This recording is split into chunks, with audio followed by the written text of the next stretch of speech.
ഒരു പ്രധാനപ്പെട്ട വാർത്തയിലേക്ക്. വോട്ടിംഗ് മെഷീനിലെ പ്രിന്റിംഗ് തമിഴിലും. പത്തനംതിട്ട മലയാലപ്പുഴ ഡിവിഷനിലാണ് വോട്ടിംഗ് മെഷീനിൽ തമിഴിലും സ്ഥാനാർത്ഥികളുടെ പേര് വിവരങ്ങൾ രേഖപ്പെടുത്തിയത്. ഇലക്ഷൻ കമ്മീഷന്റെ നടപടിയിൽ എന്നാൽ LDF പ്രതിഷേധിച്ചു. 5-6 വാർഡുകളിൽ മാത്രമാണ് തമിഴിൽ പ്രിന്റിംഗ് വേണ്ടത്. എന്നാൽ 50 വാർഡുകളിലും പ്രിന്റിംഗ് തമിഴിലായി. ഇത് വോട്ടർമാർക്ക് ആശയക്കുഴപ്പം ഉണ്ടാക്കുമെന്നാണ് LDF ആരോപിക്കുന്നത്. നിലവിൽ വോട്ടിംഗ് മെഷീനിൽ പ്രിന്റിംഗ് തമിഴിലും കൂടി വന്നിരിക്കുകയാണ്. അതായത് സ്ഥാനാർത്ഥികളുടെ പേരൊക്കെ തമിഴിൽ കൂടി കാണാവുന്ന ഒരു തരത്തിലേക്ക് എത്തിയിരിക്കുന്നു. പത്തനംതിട്ട മലയാലപ്പുഴ ഡിവിഷനിലാണ് ഈ വോട്ടിംഗ് മെഷീനിൽ തമിഴിലും സ്ഥാനാർത്ഥികളുടെ പേര് വിവരങ്ങൾ രേഖപ്പെടുത്തിയിരിക്കുന്നത്.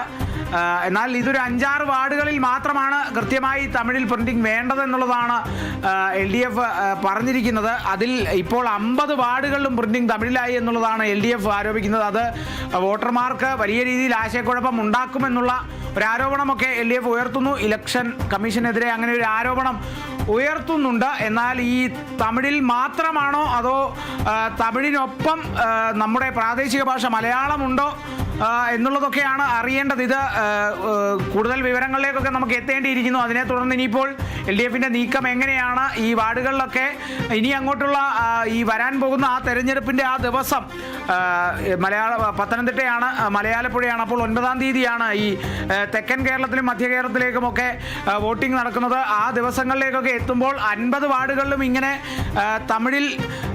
തമിഴിലുള്ള പ്രിന്റിങ്ങോടുകൂടിയുള്ള ആ വോട്ടിംഗ് മെഷീൻ ആണോ എന്നുള്ളതാണ് അറിയേണ്ടത്. അതോടൊപ്പം ഈ തമിഴിൽ മാത്രമാണോ, തമിഴിനൊപ്പം മലയാളത്തിനൊപ്പം തമിഴ് എന്നുള്ള നിലയ്ക്കാണോ എന്നുള്ളതൊക്കെ നമുക്ക് കണ്ടറിയേണ്ടിയിരിക്കുന്നു. നിലവിൽ ഈ ഒരു ഇലക്ഷൻ കമ്മീഷന്റെ ഈ നടപടിയിൽ 5-6 വാർഡുകളിലേക്ക് തമിഴിൽ പ്രിന്റിംഗ് വേണ്ടതിന് പകരം 50 വാർഡുകളിലും പ്രിന്റിംഗ് തമിഴിലായി എന്നുള്ളതാണ്. മലയാളത്തിനൊപ്പം തമിഴ് ഭാഷ കൂടിയാണെങ്കിൽ അത് വലിയ രീതിയിൽ ബാധിക്കില്ല. എന്നാൽ തമിഴ് മാത്രമാകാനും സാധ്യതയില്ല എന്നുള്ളതാണ് മനസ്സിലാക്കുന്നത്. എന്തായാലും കൂടുതൽ വിവരങ്ങളിലേക്കൊക്കെ നമുക്ക് എത്തേണ്ടിയിരിക്കുന്നു. കൂടുതൽ വിവരങ്ങൾ നമുക്ക് ലഭിക്കും വരും മണിക്കൂറുകളിൽ. നിലവിലെ ഒരു സാഹചര്യത്തിൽ 50 വാർഡുകളിലും പ്രിന്റിംഗ് തമിഴിലായ ഒരു സാഹചര്യം വോട്ടർമാർക്ക് ആശയക്കുഴപ്പം ഉണ്ടാക്കുമെന്നാണ് LDF ആരോപിക്കുന്നത്.